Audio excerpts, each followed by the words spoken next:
Meeting tomorrow. Yes, we're gonna start. Right.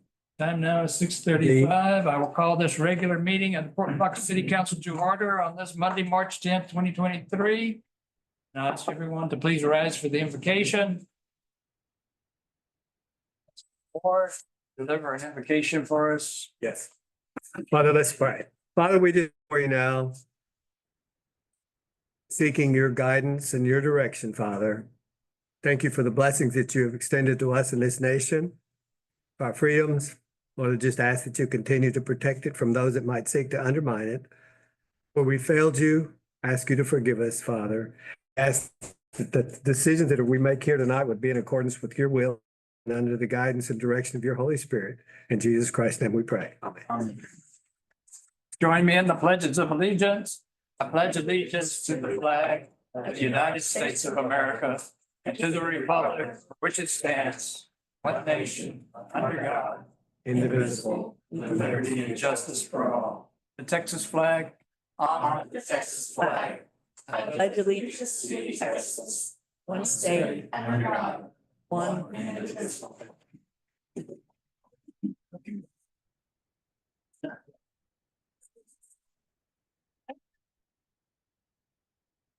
5 minutes.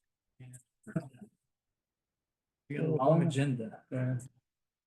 All right, first order of business is to ask if there's anyone here that wishes to speak to council before the regular agenda starts.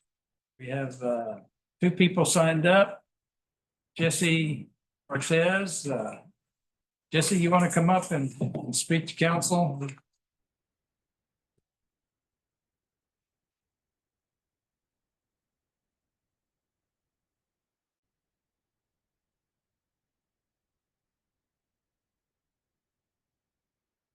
Yes, my name is Jeff Cortez Jr.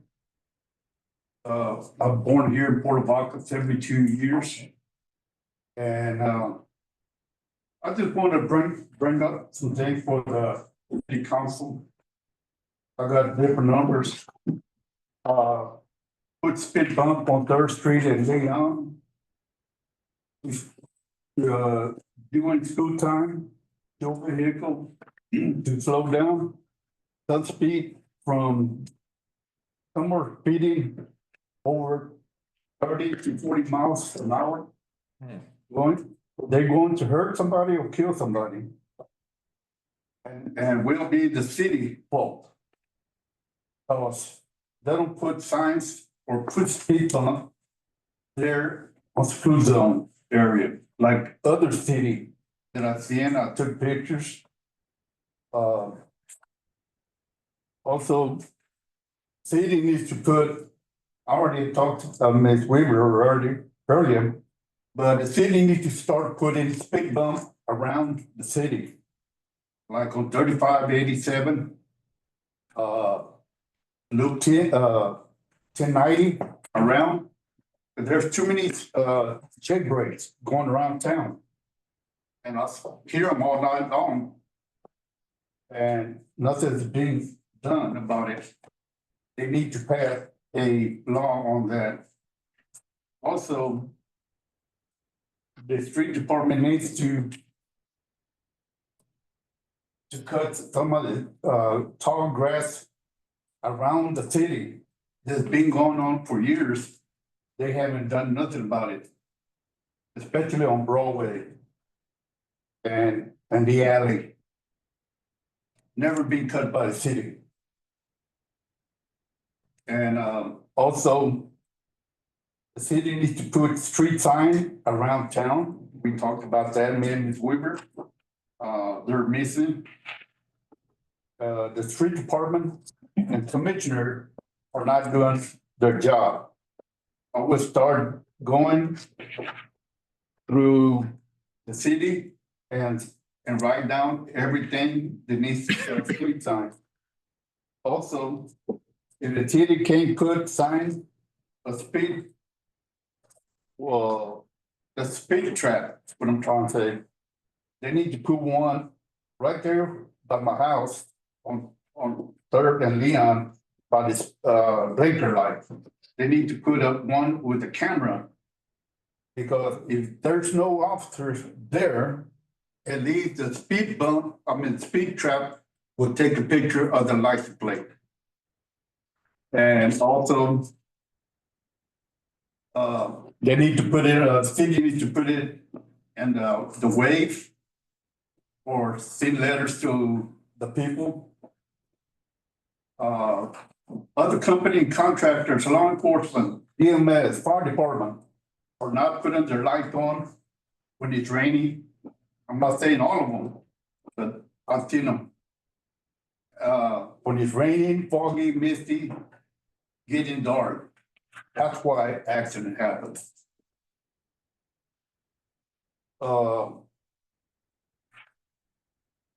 The city people won't do their job, then I will take it by my hand to write down that department or contractor there doing their job and send it to the mayor. And the last one is the school buses that have those blinker lights on top of the school bus. Only some of the school buses have those blinkers, doing foggy or anytime daytime. They need it when it's foggy, rainy, misty, stuff like that. Because a person might be going too fast and they might actually hit them. They need to put the blinker on top of the end of the bus. Thank you. Thank you. Yes. We also have Sarita Bonas. Good evening. I just left the restaurant and my name's Rita Bonus. I'm a resident of my whole life, 47 years here in Pelham County. Our family owns Scully's and we're trying to approach the council because we are looking at property that the city owns to purchase. And we would like guidance from the council as to what we would need to do to see if that would even be possible, because there's other properties that we'd like to move on purchasing, because where we're located, it no longer serves the purpose that we are looking to provide to the community. And so we really are, this is our year to do something bigger for the city. So we need help from the council and the mayor to see like what we can do to get the property purchased to where we can bring something to the community that we don't have here. So especially with all the restaurants that have closed, we're looking to, be a staple in the community. We've been here 9 years this May. So we were just looking for guidance. And so I would appreciate if somebody could get a hold of us. We basically live at the restaurant. Tuesday through Saturday, you're gonna definitely find us there between the hours of 10 and 10. I don't know who would follow up on this matter, but we'd like to bring that to the attention of the city. Yeah, if you would just contact our city manager and set up an appointment. And then she can get with our city attorney and come up with Economic kind of plan. Committee. Right, and the Economic Development Committee, yeah. Thanks y'all for y'all's time. Thanks. Here as well. Time flies. Yeah. Is there anyone else that wishes to speak to council? Oh, yeah. Not, we will move on to our regular agenda. Begin with the consent agenda, which consists of the minutes of the February 10th, 2025 regular meeting, the minutes of the February 25th, 2025 joint workshop and city council and port commission meeting. Review of our credit card statements, receiving our monthly financial highlight report, and receiving the Victoria Economic Development, the monthly operation monthly report.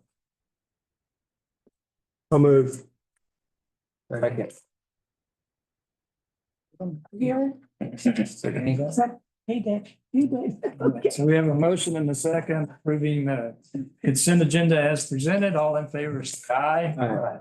Any opposed, same sign. Opposed, motion passes. Okay, we'll begin our regular action item agenda.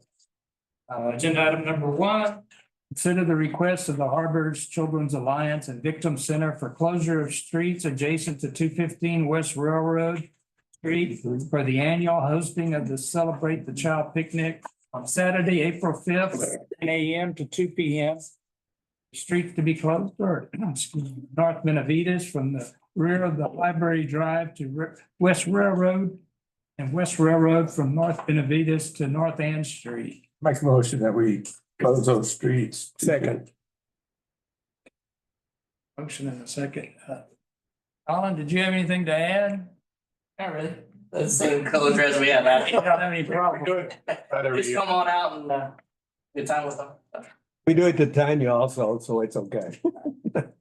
My feelings are not hurt. We have a motion and a second approving the request of the Harbors Children Alliance and Victim Center for closure of streets as presented on Saturday, April 5th, 2025, from 9 a.m. to 2 p.m. All in favor, say aye. Opposed, same sign. Opposed, motion passes. Agenda item number 2, consider the request of the Cowboy Fellowship Church for use of the Bayfront Peninsula Park Pavilion for an annual Easter sunrise service on Sunday, April 20th, 2025, and waive any fees associated with the event. Tanya, So move. Second. anything to add, Tanya? Nothing to add. All right, so we have a motion and a second approving the request of the Cowboy Fellowship Church for the use of the Bayfront Peninsula Park Pavilion for their annual Easter sunrise service. As presented, all in favor say aye. Aye. Any opposed, same sign. Hearing none opposed, motion passes. All right, we'll move to agenda item number 3, consider request for a temporary waiver of permits and fees for the 35 on or sort of near 35 during the Christmas in July theme and take place over 3 days from July 24th to 26th, 2025, with the Main Street event scheduled for Saturday, July 26th, 2025. Tanya, what is it? Okay, so I was approached by a group of local business owners. We've had 2 kind of planning meetings to figure out how this could look, and this is kind of what we've come up with. It's kind of building on the shop the town where you go around to different places in town. And the round top kind of flea market type thing, and so it would start at Red Barn, it end at the Bower. This is kind of the graphic. You can see, and we did on or sort of near, so it wasn't just limited to businesses on 35, it could encompass the entire town. The thought is over those 3 days, people would collect puzzle pieces. It'd be a custom Port Lavaca puzzle, actually 35-piece puzzle.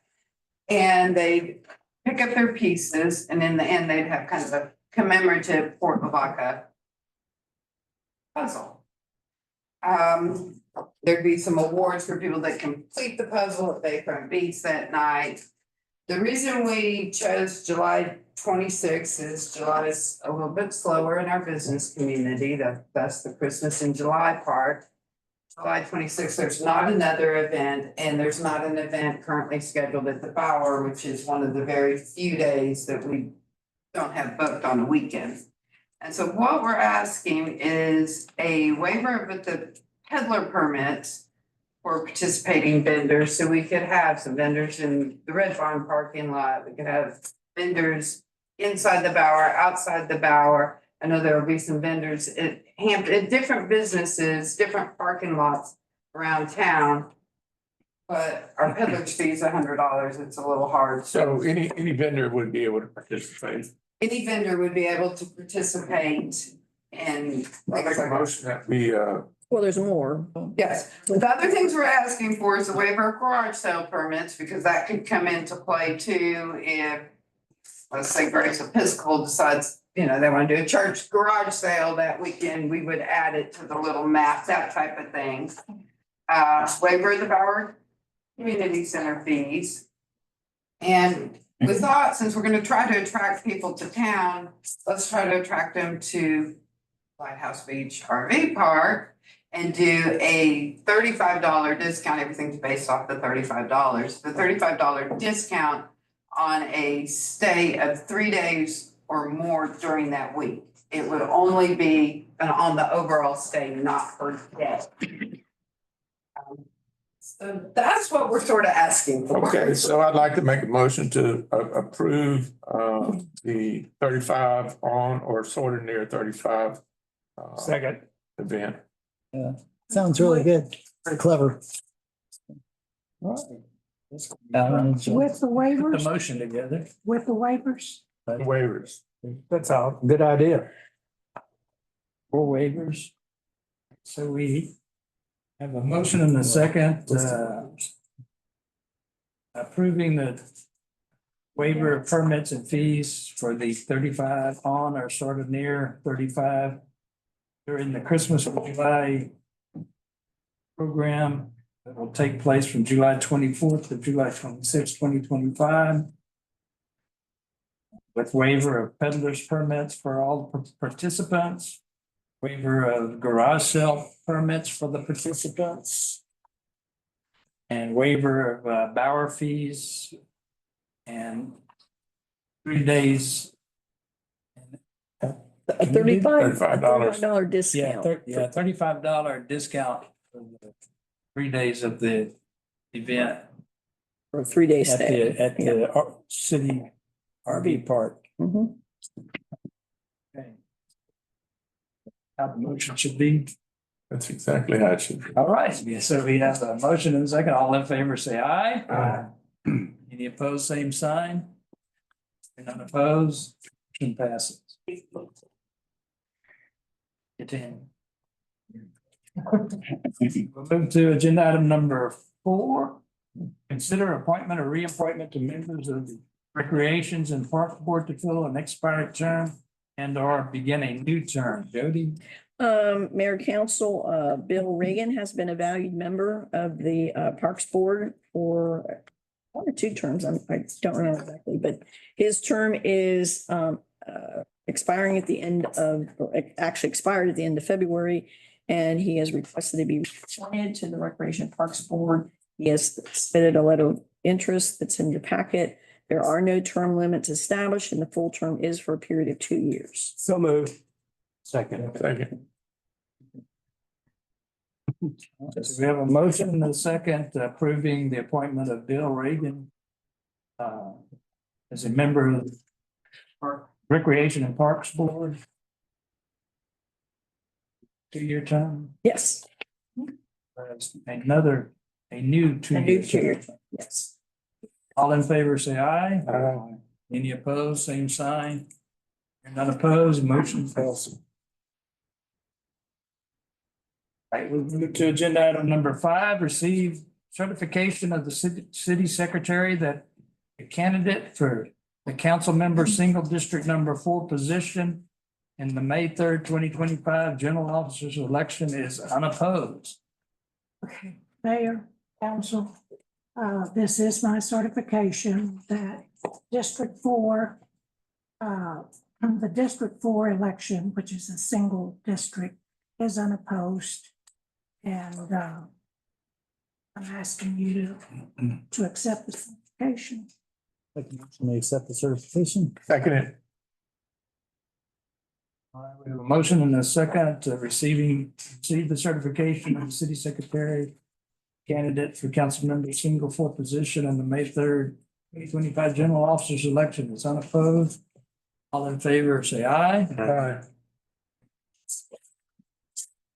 Opposed, motion passes. Okay, agenda item number 6. Consider adopting an order canceling part of the May 3rd, 2025 general officers election. Specifically, the council member single district number 4 position and declaring unopposed candidate Rosie Padron duly elected as a council member. So moved. Second.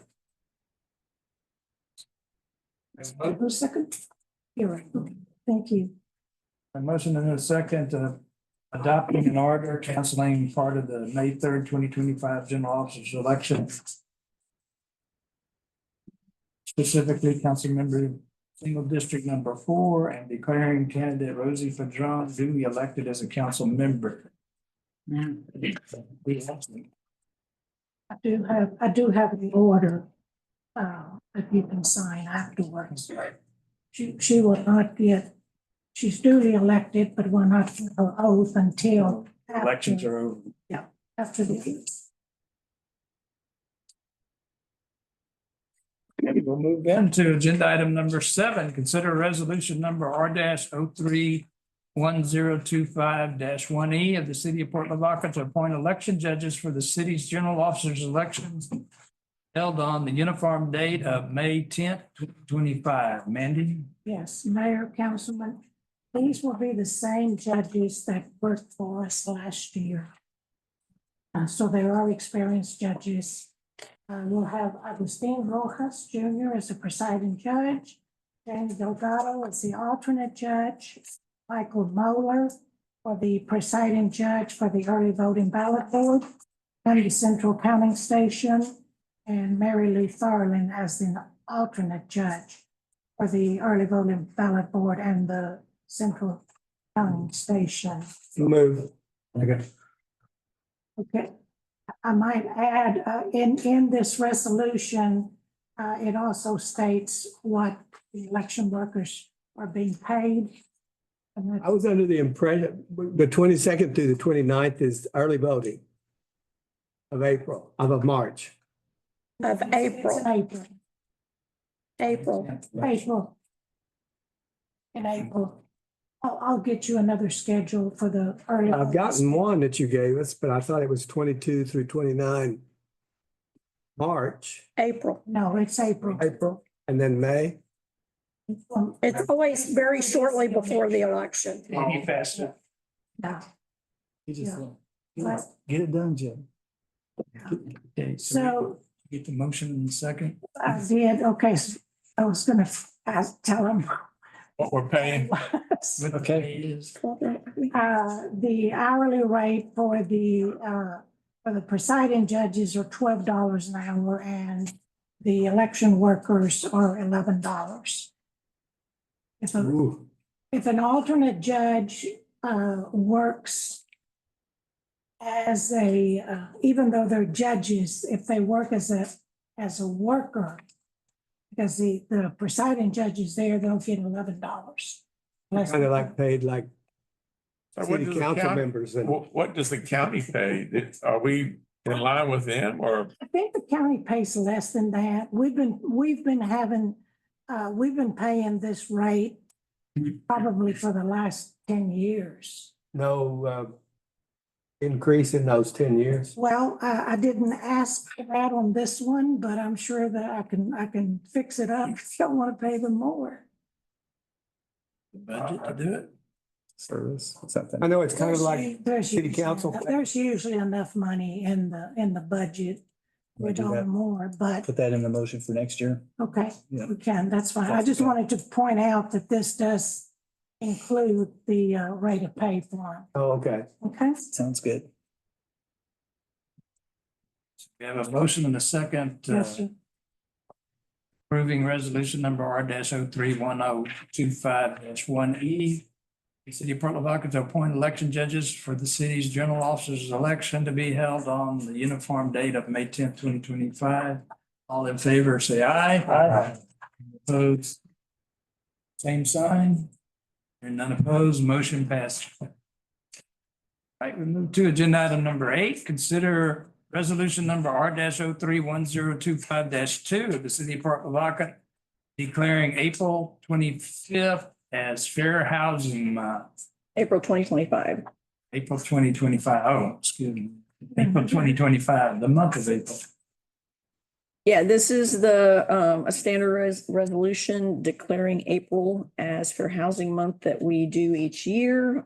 This is a requirement on our state and federal grants that we have, that we do declare April as Fair Housing Month. So moved. Second. We have a motion and a second approving resolution number R-031025-2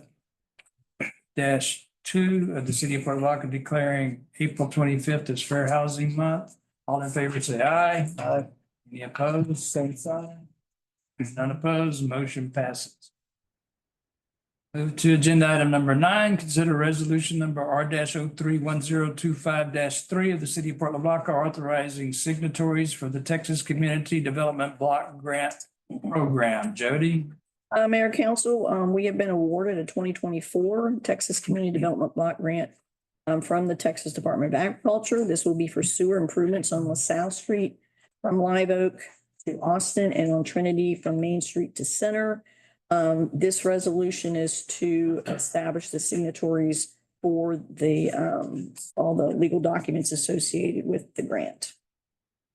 As provides the mayor as the chief executive officer. And in addition,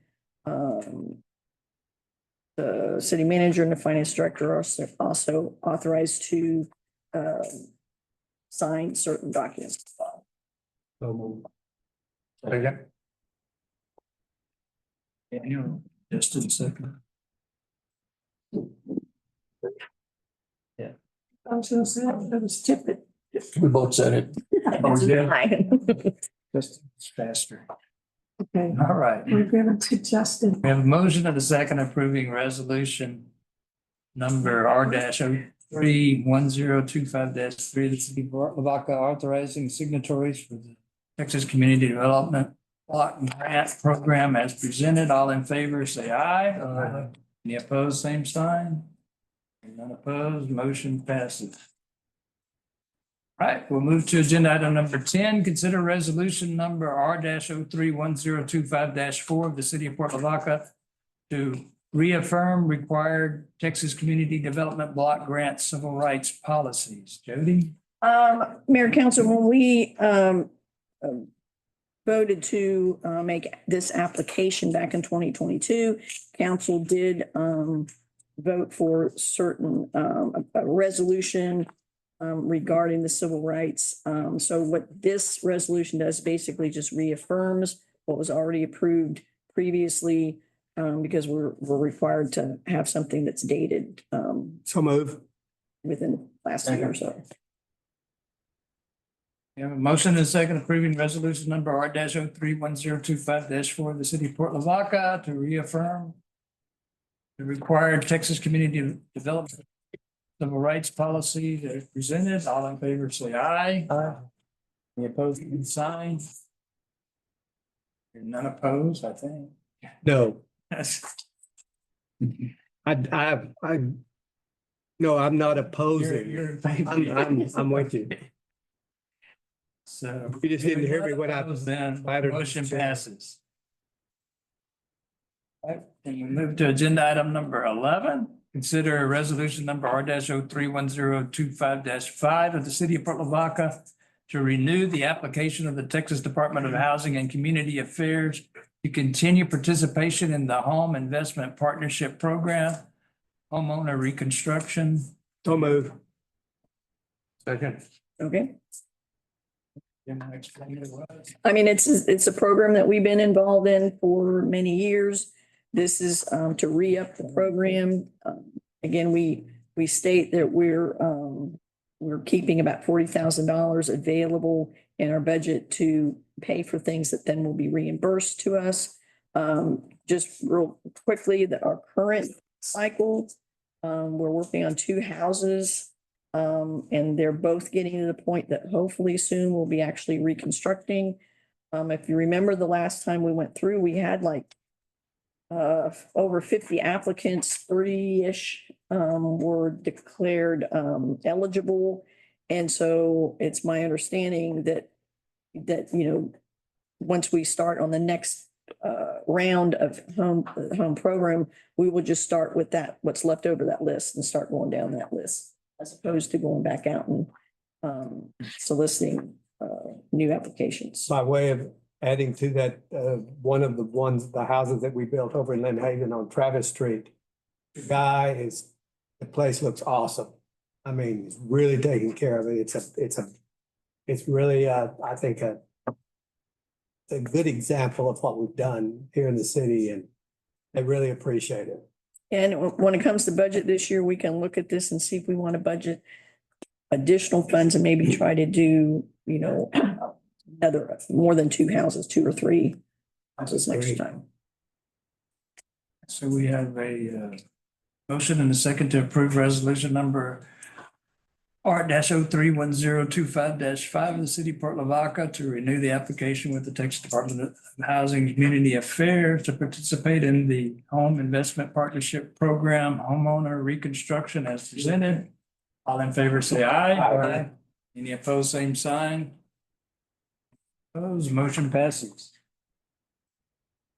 Move to agenda item number 12, consider first reading of an ordinance S-1-25 of the city of Port Lavaca for amendments to the base ordinance S-2-24 for the 2024-2025 fiscal year budget, providing for budget amendments, providing for severability, repealing all ordinances in conflict, and establishing an effective date. Mayor and Council, this is an amendment to the budget for the general fund to account for the purchase of 310 Randall. Staff recommends that we approve this budget amendment. So move. Second. I'll move. It's already been moved. It's already. We have a motion and a second approving the first reading of ordinance S-1-25 of the city of Port Lavaca, amending the base ordinance S-2-24 for the 2024-2025 fiscal year budget, providing for budget amendments as presented. All in favor, say aye. Aye. Any opposed, same sign. And none opposed, the motion passes. Okay, we'll move to agenda item number 13, consider first reading of ordinance G-1-25 of the city of Port Lavaca, amending the code of ordinances, appendix A, fees, rates, and changes, chapter 32, parks and recreation, power center rental rates, and providing an effective date. Brittany? I'll take this one. Yeah. Again, this is a first reading. You recall at the February council meeting, council did express interest in accepting the recommendation of the Parks Board and reinstating the 6-month stay limit for the hillside RV spaces at Lighthouse Beach Campground. So that change is reflected in this first reading, a change from the existing 3 months to 6 months. In addition, later this evening, hopefully we will be awarded vehicle entry management system. And so, we thought we'd go ahead and while we're amending this this attachment A or appendix A rather, to go ahead and look at the entry fees for the RV park. As you know, they're in the rate schedule. They were never removed. We just haven't been implementing them, but we will be starting to do that once the gate system is in place. I did go back and I listened to the conversations that we had at the last workshop when we discussed this. And at that time, it seemed like, there was no interest in doing anything with the day pass as it is, which is currently $5. There's an annual senior pass of $20. But it did seem the consensus was at least open to the idea of perhaps increasing the annual pass. And I did look to see what Rockport is charging for their beach. They do charge $10 a day and they have a $40 fee for the annual pass. At this point, we were looking at leaving everything the same except to increase the annual day pass from $25 to $30. That would be then again an annual pass. And then thirdly, the rental rules at the Bower prohibit the use of the fog or smoke machine and also prohibit any open flame sparklers for fireworks. Sternos for caterers is permitted for clarification. Now, these policies have on occasion been violated, but there is no specified violation fee outlined in the appendix. So staff is recommending to amend Appendix A under the Bower Community Center to state that the violation of these two policies will result in a forfeiture of the full deposit amount. That's what we're proposed here.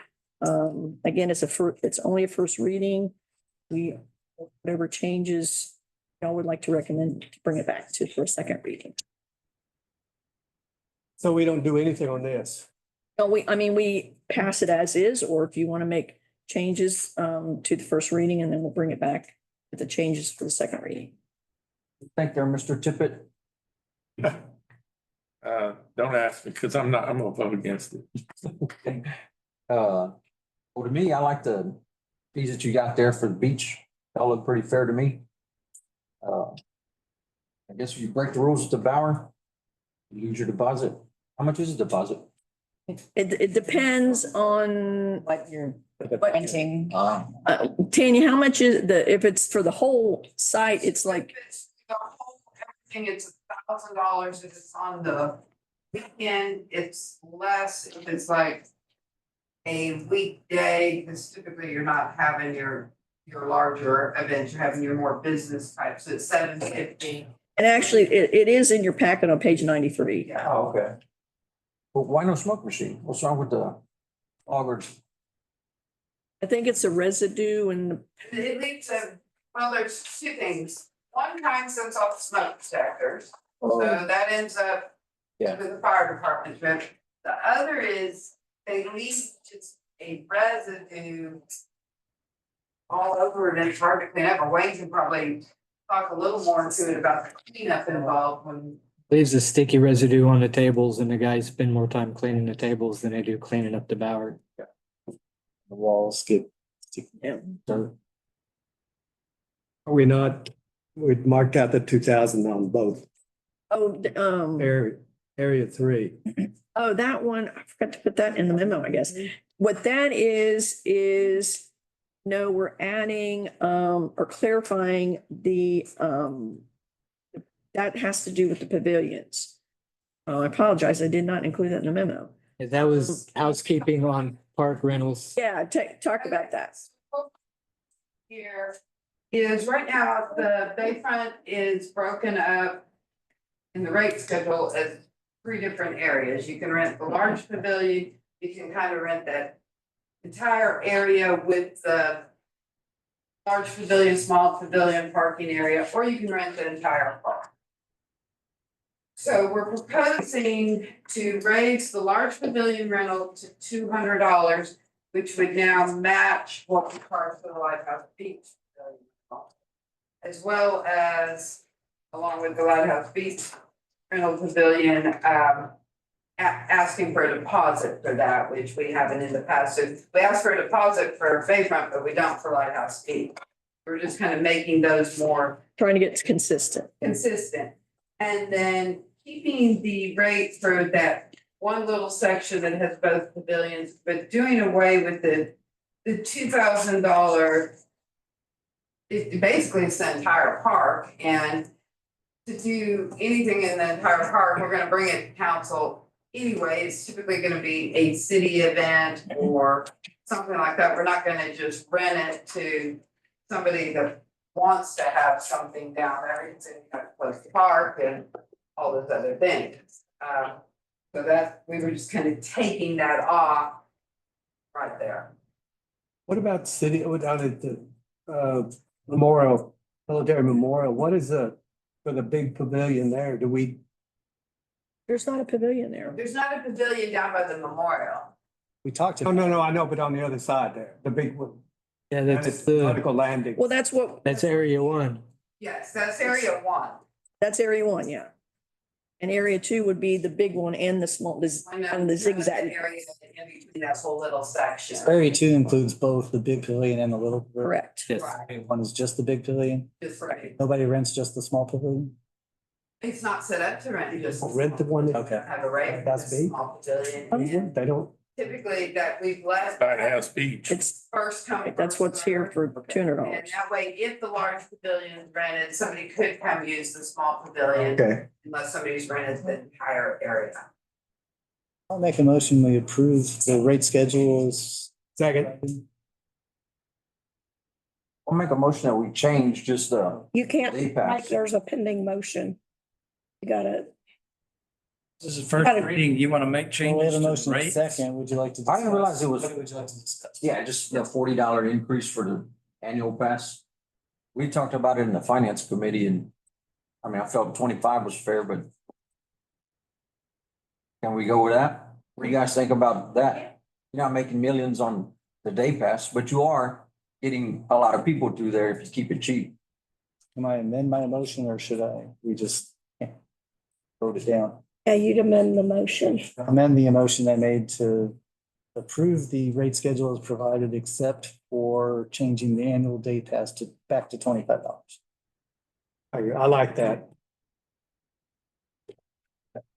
25 now, isn't it? Yeah, so we just wouldn't be changing that, correct? So everything would stay the same, basically, except the. The annual day pass, yes. We just wouldn't change that. We got a second. I have Dent and Ward and he amended Yeah. Second. his, Yeah. We just need to get some.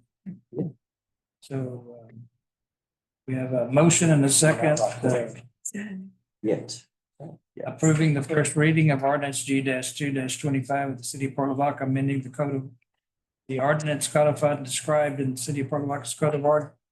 Wait, that's code of ordinance, appendix A, fees, rates, and changes.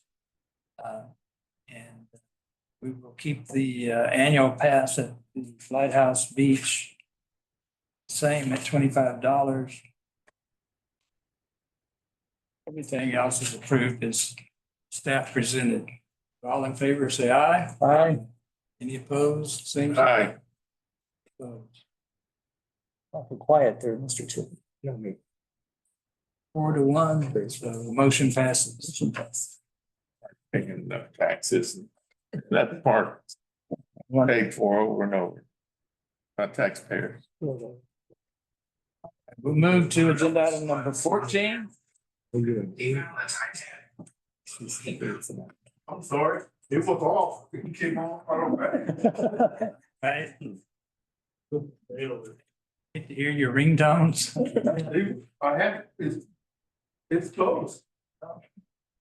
All right, didn't bother anything. We'll move to agenda item number 14, consider first reading of an ordinance G-2-25 of the city of Port Lavaca, amending the ordinances codified and described in the city of Port Lavaca's code of ordinances as chapter 50, utilities, article 2, water, division 2, water service, section 50-46, leaks on customer side of meter, providing for purpose of ordinance, providing for penalties for violation, providing for severability, providing for repealing clause, and providing for an effective date. Brittany, are you gonna explain this one? Mayor and council. The city currently has no policy in place to adjust a customer's bill for a hidden water leak, which is a leak that is not visible or easily detectable. A typical example of a hidden leak is a slow leak under a concrete slab. The city recognizes that such leaks when found may be costly for the homeowner to repair on top of having to pay a very high water bill. After talking with the finance committee, we have considered this and recommended that staff propose a policy to provide some level of relief for our water customers that receive a high water bill as a result of a truly hidden water leak. Providing such incentives to repair water leaks promptly will reduce our overall water demand, which greatly assists in the city's goal of water conservation and drought management, in addition to providing the customer with some form of relief. Proposed policy as written in Exhibit A provides an adjustment of 50% of what is calculated as the leak volume. Budgetary for any leaks that we have in this current fiscal year, we will use contingency funds in 501, which is the public utility fund. And future budget years, the proposal is to set aside a dedicated line item in the budget specifically for these adjustments in the public utility fund. Staff recommends the city council approve the amendment to the ordinance, adding a policy for hidden water leak adjustments. So they're saying, even though it is still hidden, they're gonna pay 50% of it. That's pretty common, actually, in my research. Most cities do that. I get all these letters from, this insurance company that wants me to pay these big bucks every month to cover any possibility if it ever occurs. And it's really discouraging, when you think, no. So anyway. I mean, we can I think it's good. change it to be 100%. I mean, this is I'm just proposing 50, just the first reading and, So moved. Hold up, Jim, I wanna make a change to it.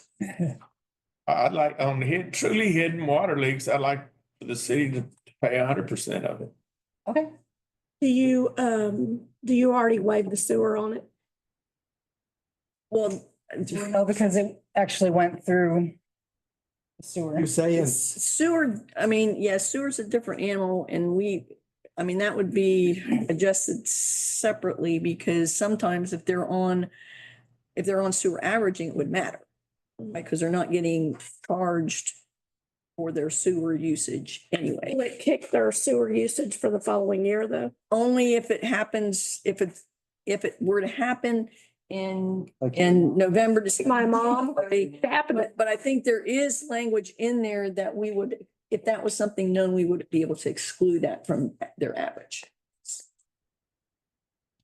Oh, we'll catch this with drop counter and even, Correct. I mean, currently, yeah. I mean, once the drop center and now, you know, that we got glitches out of the system, this shouldn't happen very often. No. When it does, we're talking about maybe days worth of leak, at worst case, a month, not months and months of leaks. well, let me ask this. We supposedly have a system, or we've been told in the past that we have a system that notifies you if you have a leak. Mhm. I've never, If you are signed up. Signed up, you gotta sign Sign up up. for it. And in any case, if this were to happen to a customer, instantaneously, I would recommend to them to sign up for drop counter so it wouldn't happen again. And again, we have to recognize that even with drop counter, it's not live. It's roughly 24-hour delay. I mean, you can have a big leak in 24 hours, you know. well, are you talking? Let me see. Is this on the customer side or the city side? It would be the On the customer side. customer's painful, yeah. Do we have a lot of people on that drop counter? Not that many, no. I mean, we're In the progress of doing pushes, but you know, I mean, for some reason, a lot of people tell me, need it, but they don't need it until they do need it. Yeah. Well, we had one incident just, a few months ago, right, that kind of spurred all this. Have we had other incidents? I mean, It's not, is this something we can just bring to council on an as-is basis since we got We- it so? I mean, we could, but in our research, we found that there are cities that have this as a policy. Already in Yeah. there. So, you know, Said like Pflugerville, it doesn't even kick in unless it's over 40. correct, yeah. Yeah. They do 100%, obviously. And in my conversations with TML, I mean, because at first, you know, we can't give water away. We can't just give it away. But, Right. you know, when I talked to TML, they said their suggestion was the only way to do it was, as Brittany pointed out, that we would actually set a line item in our budget for this so that in theory, all our ratepayers are paying a little bit to this little pool of money to handle these, albeit rare cases that it could happen. I could Very argue, rare. so Tim, that if you do it on that case by case basis, don't have it in the budget, don't have an ordinance, that you're giving away public funds. Well, the problem I have is people say, well, the city has water leaks that have lasted 2 and 3 years. So, I have a water leak and I have to pay for it. Who pays the city? Well, Well, we're testing 100%. So we would be paying their. so Well, we have to pay, I mean, we have to pay for the water regardless. we pay for the water. Right. Yeah, the city. City, Right. the residents. Right. Yeah. So regardless whether it's a leak on the city side or the customer side, the citizens all still pay for it. So I don't know. I mean, we've had one incident in how many years, how many? We've had more than one, I mean, We've had more leak incidents, but we've never really had a hidden. hidden leak, the hidden leaks is where it's really rare. Yes. Yeah. we had that hidden leak for that one gentleman that was leaking under his driveway and going right out. And to Tim's point, that's what prompted, Yes. That's what, yes. they had a 9,000. And again, that is kind of a unique, it's 6. But that is a unique situation in that should not happen again. Right, Because that went for months. right. Worst case, absolute worst case, we'd have a month before we'd identify now. The reason why that went on so long is because all the communication systems were down. But we've been assured that will not happen again. What was the budget, Jody? How many dollars? Contingency fund for public utility, there's 40,000 budgeted in there. But we're not gonna need not going to need that. I was thinking even for next year, a line item, maybe 10. I would, honestly, I would maybe say 5. Yeah, I mean, it's not gonna be much. It's just, I mean, if we're only worst case scenario month, I don't even think we would even hit the max of the 5,000. and again, this was only for truly hidden circumstances. I think. And I did I get- attach a form that citizen would have to fill out prior to even coming to get, That's all. request the leak. It's a plus for the customers and the city. I think, at least we're helping to take care of the situation. Rare occasion, On, at least we'll have the opportunity to do it. The way we stand now, we can't compensate our. can't right, there's no policy. Give them any relief at all. Yeah. It's better practice. I'm not saying it could be argued. I'm not trying to push it on you, but it could be argued. I say, let's go with it and try it. If it gets too big, too many, we can go back. At the 50 or the 100? A motion. Let's do do the- motion for the Do the 100. 50. Do we have a cap? 100%. Do we have a cap? 50% not to exceed X. Nope. No, it would just be, no, not as it's written right now. A motion for 100%. But again, Yeah, it's a for first truly reading. hidden leaks, 100%. And that's all this is dealing with. It's not dealing, you can see it. Did Alan make a motion or did Jim make a motion? I made a motion. I was gonna make a motion to the Jim had 50%. another motion. Okay, you have a motion. The original motion was, no, wait a minute, oh. I think we ought to do it, I said, make a motion for 100% Yeah, that was the motion. initially. Very. Okay, so because you need to do, Okay, I'll second Alan's motion since we had 3 motions on the floor anyway. So, does that make sense? So Nice 100%. Alan's motion. Well, I'll withdraw mine. it's button in order. You, Jim. So we have a second? 100% second. I second. Okay, we have a Tim. motion on the second. Okay, so Jim is taking his back, right? You're sending your motion. Yes. Have multiple motions on them. It's the only one that made a real motion. Yeah, I mean, the rest are irrelevant. Yeah. The other motions are irrelevant. The motion on the floor was Alan. Is it 100%? All right. 100%, and that was seconded by Councilman Dent, all right? Surprisingly So so. motion is the second, approving the first reading of ordinance G-25. G-2-25 of the city of Port Lavaca, amending the ordinances. Ordinance codified and described the city of Port Lavaca's Code of Ordinances, Chapter 50, Utilities, Article 2, Water, Division 2, Water Services, side of the meter as presented, except that we want to compensate for 100% of water loss for hidden leaks. Yeah, just because the policy does state that it's above the average flow, so it's not like they get free water. It's Correct, they- it's just the amount of the calculated for the leak. Correct. 100% above the average. Well, I mean, it's There's a the calculated, Will be an adjustment of depending on the leak period with what they normally would be, whether it be seasonal or within that. yeah, we're gonna calculate what the, It can't involve a swimming pool being filled. Yes, and there are that was kind of fun. So we have a motion in the second, approving the ordinance. This week. Minute, all in favor, say aye. Any opposed, same sign. I think my swimming pool's. Opposed, motion passes.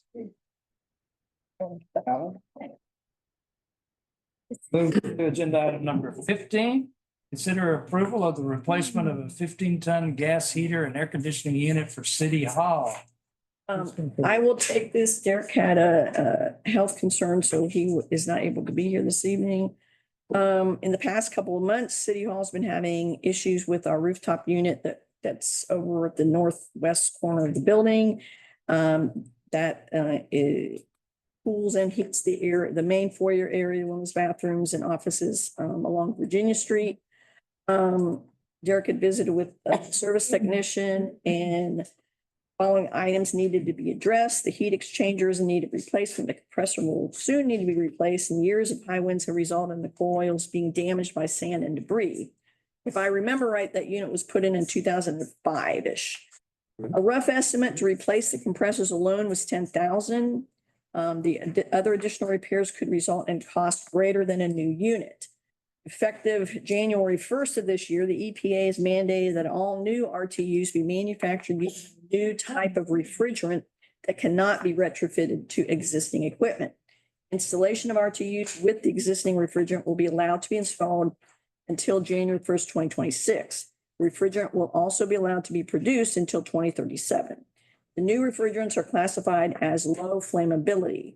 Therefore, numerous sensors are installed for leak detection and shutting the system down to prevent combustion. The new safety features and availability of the new units are a concern. With the hot season coming up, there may be a significant delay in availability, and more safety features could result in more costly repair issues. Another concern is the price. Updated standards and new technology could result in a rise in price. Also, the apron that the unit mounts onto the roof will have to be replaced. The approximate cost of an apron replacement is about $4,000. Waiting until more is known about the new systems could save the city money and aggravation. Furthermore, the existing system has been working on borrowed time. Therefore, it's staff's recommendation that Coastal Refrigeration be awarded the bid in the amount of $26,242 to replace the entire RTU with the same type of refrigerant and using the existing apron. I did talk to Wesley Hobasal with Coastal to clarify in my mind what our options are, and he strongly stated that we need to not go with the new refrigerant type system. He told me all these horror stories about them blowing up.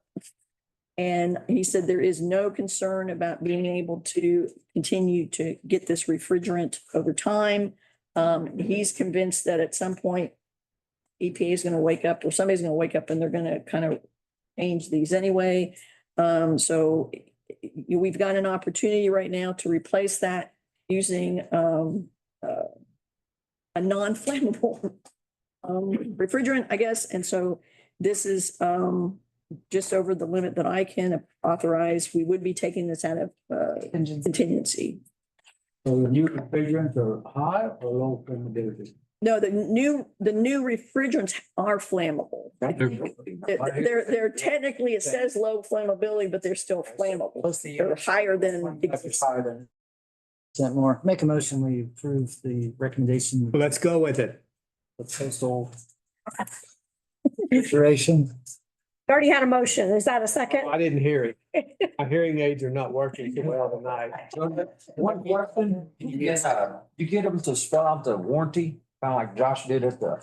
Oh, yeah, yes, I'm sure it comes with the Manufacturers. manufacturer's, yeah, Yeah. and they'll have a, Get it stated though. Yeah. You include that, I'll second. yes, we'll get that. Second.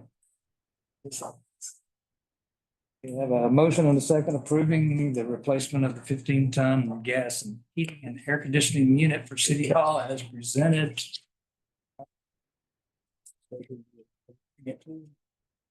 Well, I mean, Awarding the coastal bid to it's Coastal Refrigeration in the amount of $26,240 with the warranty. yes. All in favor, say aye. Aye. Any opposed, same sign. None opposed, motion passes. All right. It was done a great job keeping those units running as long as you have. Well, like I said, I think that one Saved was us a put in lot of money over the years. about 20 years ago. That one was put in after the Bauer unit Consider recommendation. we're replacing. For a conceptual plan to subdivide the property described in A0035 Maximo Sanchez track. Part 26 acres 6, parcel ID is 38063.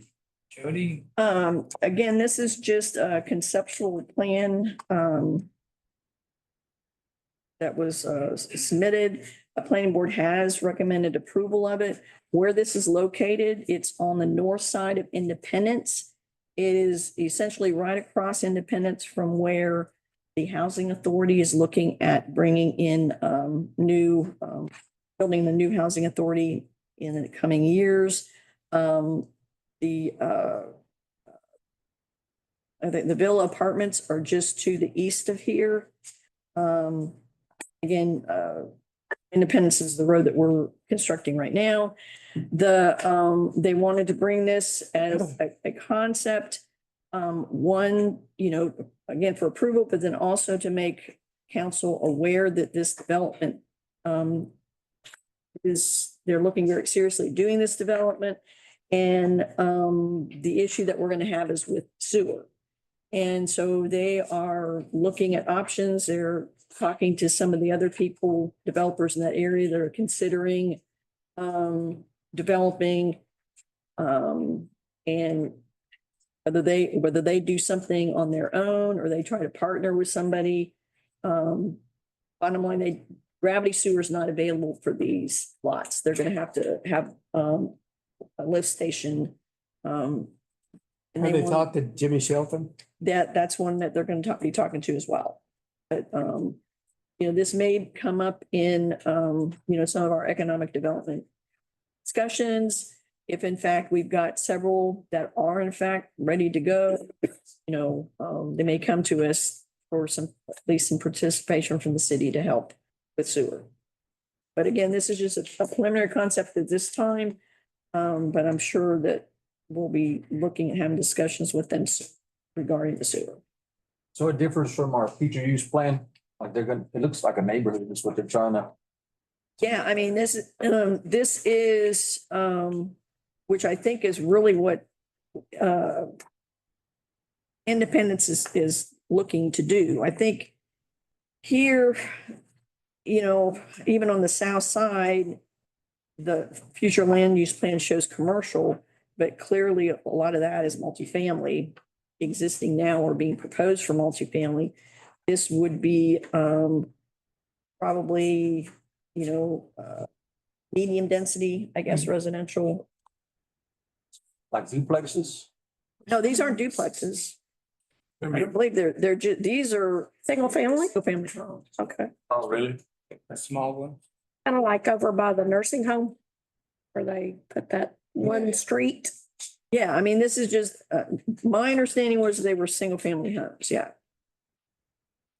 I'm fine with deviating from the future use plan. I could go for that This case. in this case. In this case. Yeah, so move. Okay. Second, Second. motion and a second approving the recommendation of the planning board for a conceptual plan to divide the property described as A0035 Maximo Sanchez tract. Part 26, 6 acres, deed is 38063 as presented. All in favor, say aye. Opposed, same sign. So does Weaver, Opposed, motion passes. you're saying that they're going to get together as developers to talk about a lift station so they can have. Different options. I mean, whether. Are they thinking about, okay, they're gonna look at maybe all the developers get together and say, hey, we can do the lift station? Or are they thinking about the city doing the lift station for them?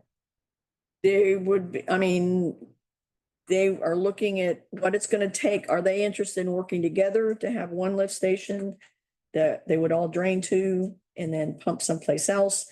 And if so, then look at the cost. They may come to the city and say, as far as economic development, can the city help pay for that? Whatever. We've At talked least they're about. considering it. I like Yeah, that idea. and we've talked, right, this is just a concept. specific. I was just curious what the talk was. Yeah. Yeah, Well, thank you. it's been my experience here. We talk a lot, Port Lavaca. But- There's not a lot of follow through. But I think part of that is too, is what, what I've stressed with them is, yeah, you can talk all you want, but if council sees that there's for sure something going to happen, then, we can have that as part of an economic development discussion, whether, we are in a position to assist or not. I'm just a bit jaded. Next. Okay, next we'll move to agenda. I would item- like to see it. It's been my hope for years, but it's past it. Move to agenda item number 17, consider recommendation of the planning board for a conceptual plan for a recreational vehicle park located at the 1100 block of South Virginia Street. The legal description is A0035 Maximo Sanchez, tract 63 being 4.22 acres and identified as parcel number 39082.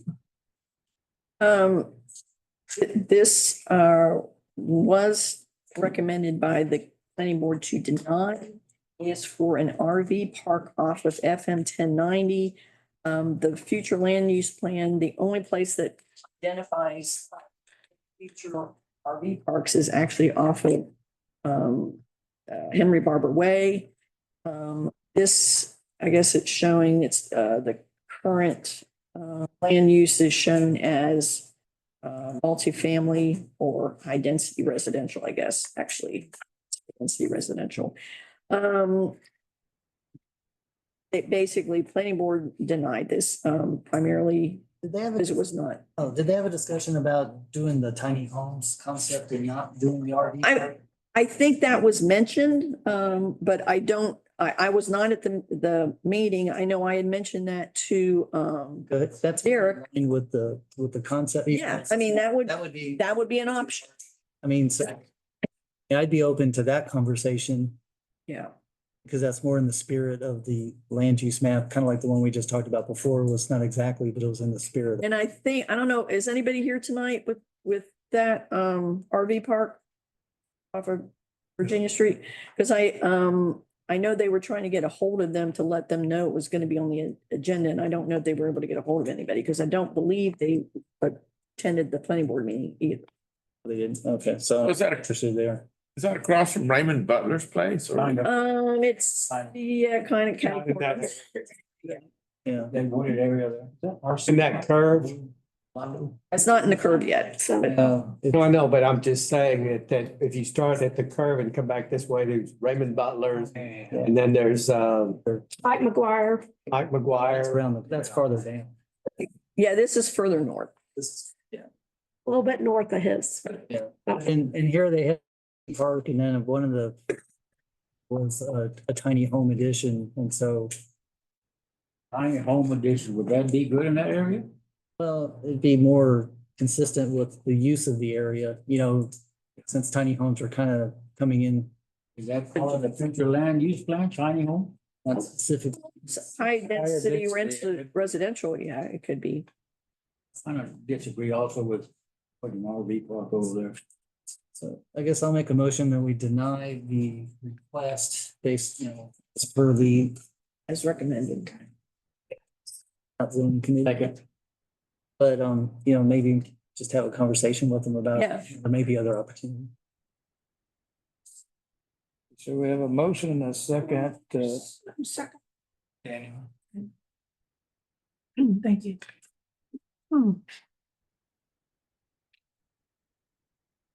Approving the recommendation of the planning board denying the request for a conceptual plan for a recreational vehicle park located at 1100 block of South Virginia Street. Presented. All in favor, say aye. Aye. Any opposed, same sign. Opposed, motion passes. Right, so we'll move to agenda item number 18. Consider the recommendation of the planning board of a replat of lots 1 through 16, 53 to 54, and 63 to 66 of the Claret Crossing subdivision, section 1. Okay, a party is looking at purchasing the lots that are shown in this replat from Mr. Ho in Claret Crossing. These are all lots that are currently platted as duplex lots. If you remember about a year and a half ago, I think Mr. Ho had come in with a request to change those to single-family homes. And the council had approved, but it was associated with a very specific developer at that time, and so all that went away. So this developer is coming in to purchase these lots, and before doing so, he's wanting to verify that he can replat those lots such that they are single-family homes instead of duplex lots. He's not changing anything else, just changing that designation from. Is this like a spec home? Is he gonna build out all He's gonna the, be coming in and starting with 20, I think is what he told me, yeah. build 20 homes all at once? Yeah. Spec homes, yes. Yes. What's And- what's the possibility that he may just build one and then say, I'm just gonna wait? I mean, or He's told us he was putting in an building permit for 20. 20. Well, and then two, well, we didn't put it in here, but I mean, there's some other things that we're talking about going forward with this. Again, this is just the first phase.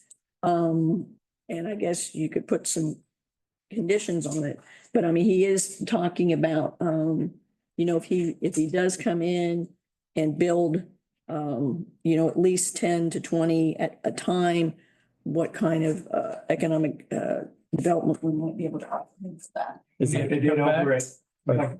like they did over at J.J. Estates. Same They builder, came in and did 7 or 8 at one same time. builder.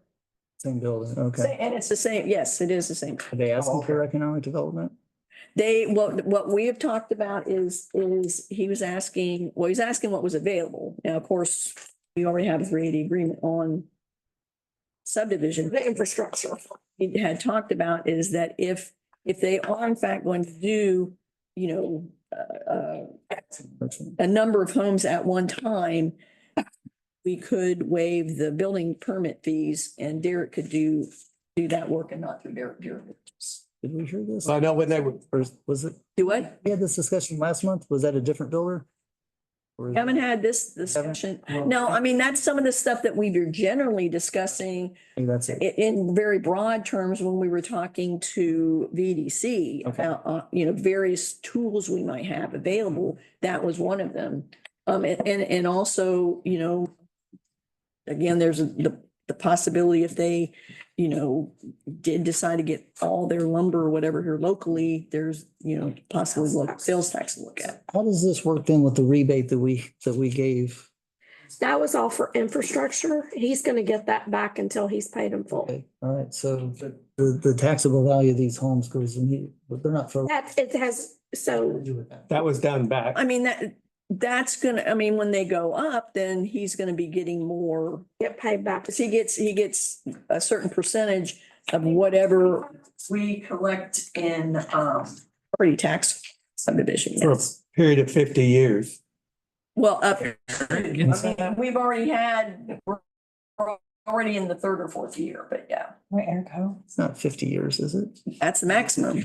Okay, Until it's paid off or 50 years, whichever comes first. Well, at Jade Bay, they came in, they built 7 houses, 8 houses, did it, and they're all sold. so, yeah, They're all, I mean, we already gave one incentive and now we're maybe giving a second incentive to a different I'm No, trying to figure out. Gonna give there's no property tax incentive at all, because Okay, there's nothing left. No. All we would have available would be building permits and possibly sales tax. And I talked about the building permits, that if we could get it done in-house, then it's, Right. at cost. And we would only do that if they were doing it in bulk. If they did agree, they were gonna come in here and get a permit for whatever we say, 10, 20, 15, whatever. At the same time, and I think we were saying that the difference in floor plans, you can only have at most three to 5 different floor plans in that 15 or 20. That we'd have certain restrictions on that. So it's not 20 totally different houses. Okay. There's some, to ease up how long it takes to actually do the plan review Oh, and I get you. inspection. Normally, we're passing through that cost now. Okay. Yes, And instead, we would do it. we would do it in-house, so it wouldn't cost us anything, yeah. Well, we need houses, so, okay. Do we want to put restrictions on the motion though? I guess I'm just thinking, or do we just, Is it gonna be the two lots turned into one? That's the only thing I can't understand from this plat. Or is, So they're currently, they aren't individual lots, they're just platted as a duplex. duplex? So, All we're, oh, but they're all 50. I'm just yes, sure we have well, like lot 10 is 45 feet. so we're not changing the lot size, we're just changing it from duplex to single. in reality, all we're doing is we're putting a 5-foot building setback line on either side of the middle line, because right now there isn't one because the building would cross over it. Okay. Now we're gonna have a 5-foot setback line, so they're individual. So is houses. this really a lot that's 28 feet? Where are you talking about? Lot 16? Lot 6. Oh, it's only to that dot, I guess. Oh, yeah, because in C1, you got, it's still like 49 or 50 feet. A C1 is the curve. Because I think because I guess you would have a variance for a single family, because isn't our minimum lot width 50? Correct. Yeah. So we would have to grant a variance for these 45, 46. Yes. So that included in the REIT That, we, at a separate. I think that may be the only one that's affected. And they didn't put that dimension. Because I can't- lot 7's 45, lot 10 is 45, lot 13 is 45. Oh, 45.7, you're right, yeah. I thought that was like Does 48. this need to be reworked or is this? We can't, I mean, Conceptually, I guess it'd be nice. Approve the conceptual plan and then if, I mean, are they like in just that in a hurry to get this? with the variance, yeah. They want to start. I think they want to have support that this is gonna happen because they're trying to close the deal. I'll make a motion that we support the concept. Well, well, we just need to come back with a variance to the few lots that are less than 50 feet. Well, you could do it contingent approving the change with the variance of reducing it to those 3 lots, I guess. Have to come back to us and bring us a variance if we approve the replat as it stands I now. think it's gonna stand in the way of closing is my only concern. Yes, I know, that's, Okay. So Need to approve the replat. All right. Well, I'll make a motion. We approve. Well, whose district is this? this would Jim? be Okay. Jim's, yeah. So I move. But, we'll get it include the variance. back. Clear this up. I'll second. Your second. We have a motion and the second approving the recommendation of the planning board and the replat of lots 1 to 16, 53 to 54, and 63 to 66 of Claret Crossing subdivision section 1 as presented. All in favor, say aye. Aye. Any opposed, same sign. Opposed, motion passes. I'm sure that this builder was brought to us by Victoria Economic Development Committee. Corporation. Well, these guys have been in town for a while. I know that. That's why I said that. I think Jim. I mean, we hadn't got anything. Have we, Justin? From, we got a lot of plants on the potential of coming, right? County. They've done a lot of the work. Yeah, you're right. As far as Sales tax for the city, though. Yep. You're right. There's nothing wrong with what you said. Only thing I give it to them is it's been like a year, right? Maybe let them try it out. See if something comes. Longer than that. So quiet at the beginning of the meeting. Moving right along. Let's move to agenda item number 19. Consider administration agreement for the Texas Community Development Block Grant. Contract number CDV 23-0209 Jody? When we, let's see, it was back in November of 2022. Council did select Grant Works for the to do the administrative work on this TXCDBG project. If we were so awarded, which we were, that selection was contingent upon negotiating a successful contract, which we now have in front of us, and the contract amount is $34,900, which actually we knew at the time we selected them. So it's just a matter of the language of the contract, which is a standard TXCD contract that we've used many times before. Tim Weathersby with Grant Works is here.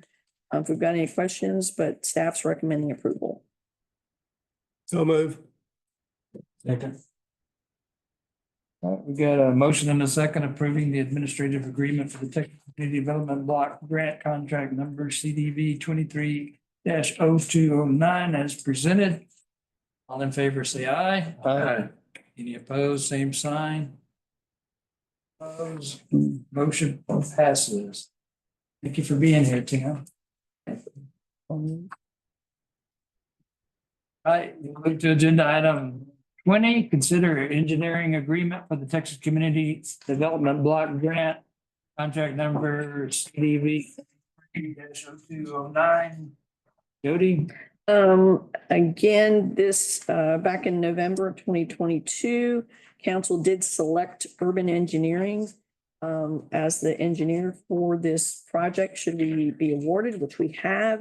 The selection was contingent upon, or the award rather was contingent upon negotiating a contract, which we now have. The $55,500 is the amount that was in the application, which was approved by the grant, PXCBG and the Department of Agriculture. And it's a pretty standard agreement that we have used before in such grants, and staff is recommending approval. So move. Second. We have a motion and a second approving the engineering agreement for the Texas Community Development Block Grant contract number CDV 23-0209 with Urban Engineering as presented. All in favor, say aye. Aye. Any opposed, same sign. None opposed, motion passes. Right.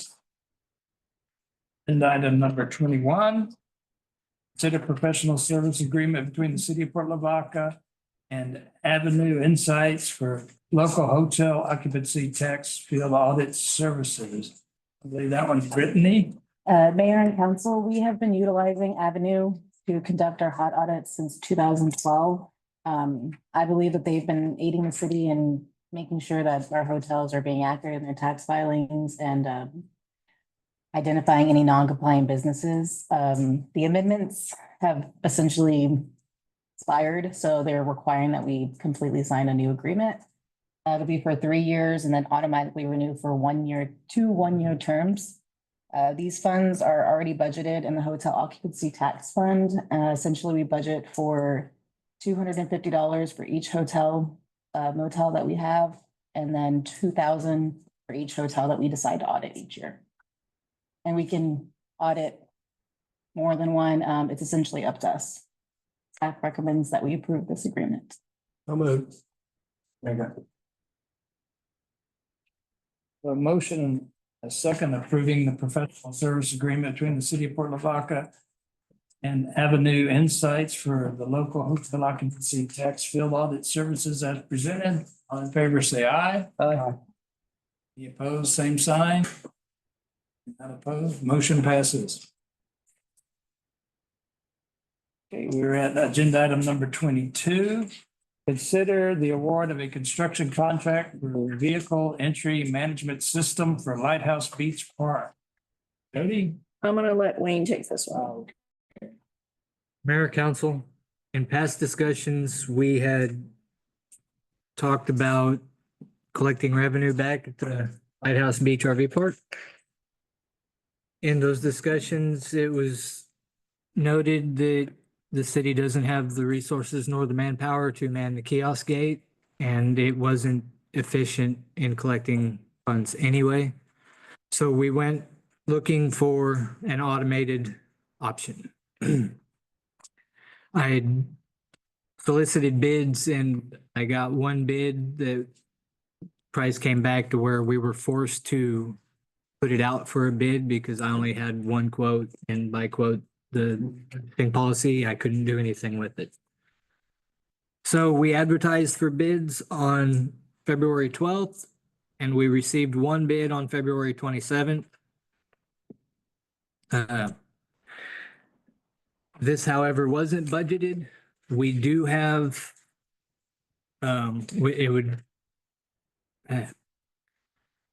we had 40,000 budgeted for the Lighthouse Beach splash pad to do a feature replacement because one of the features was failed, and I was informed by someone from Craftsman that parts were no longer available for it. However, they were available for it, and I was able to repair it for considerably less. So that 40,000 in the CIP still exists that we could use to offset the cost of this system. So the total base bid of the system from Parking Box was $38,892. That includes the revenue control kiosk with the gate entry system, traffic bollards, a year's operating software license, 5 ticket rolls, 200 extra proximity cards, and blank stock coupons and spare gates for a total of $38,892. It's pretty reasonable. There is some hidden cost in there that would come after the installation is completed, and it's actually in the bid documents, it's actually at the end. And each one of them states that it's to be adjusted at time of invoicing. And that's for system installation and travel, which would be labor and per diem for their people to be here. The system and warranty training and freight and handling, which they can't quote freight because those prices fluctuate constantly. But that's what we're estimating about. Appreciate that. Not to exceed. Yeah. I mean, this is not a contract. This is just a word of the bid, right?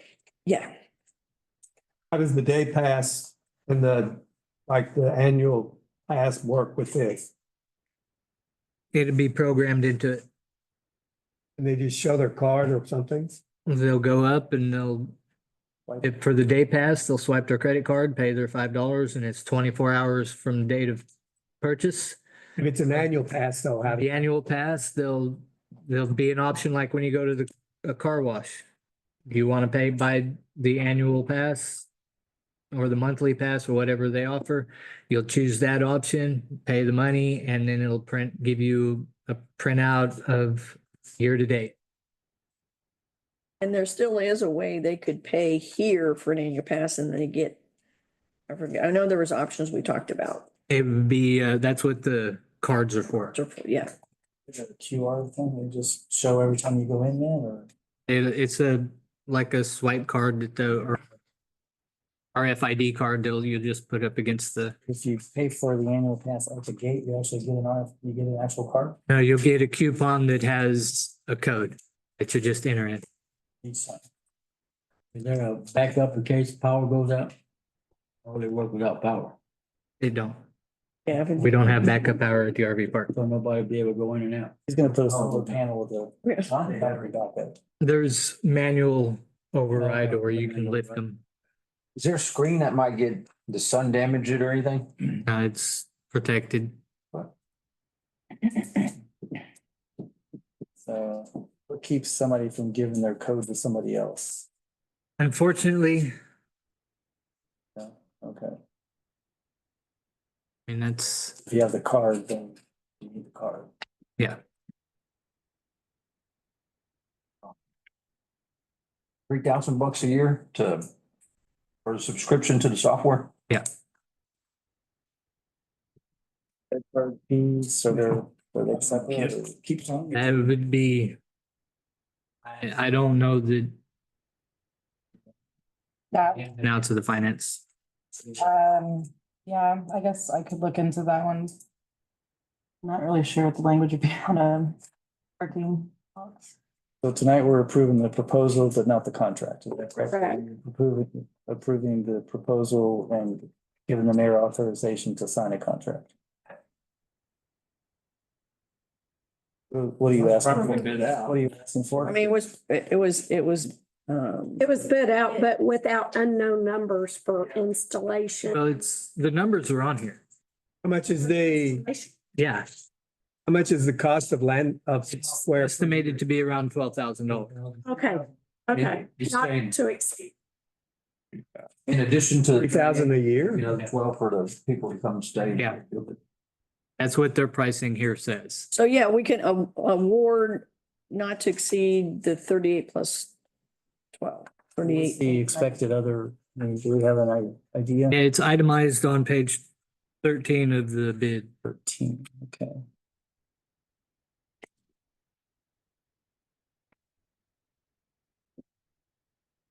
$3,000 a year for the software? A lot of annual $25 Where's, fee. That's where's the 12? that's actually fairly cheap. For the software? Software subscription? Yeah, Yeah, we pay on other software That's why it's 16. like Ford had to go 1,000 a year. 40 a year. Wow. Wayne, where's the, So it's Yeah. on page 13, it's Allison, when we used to charge $25 before, like $50,000-$60,000 a year. but remember, we're not paying an employee to do this. We're Right. doing this. We didn't do day passes back then? I'm not sure. Maybe- Yeah, we did. We did? Okay. But just okay. Yeah. So it looks like two, design and project management, system installation and travel, concierge service, system and warranty training, and freight and handling are the 12,000-ish is what. Yeah, I think that's what. 38,800 plus 12,000? yes. 50,000. Are they nearby to service this in case it breaks, or is that up to us, or yeah. Are they from Marley? Canada. That's close. Well, fly them in, work on it? Unfortunately, they're the only ones that do it. I couldn't find anything else either.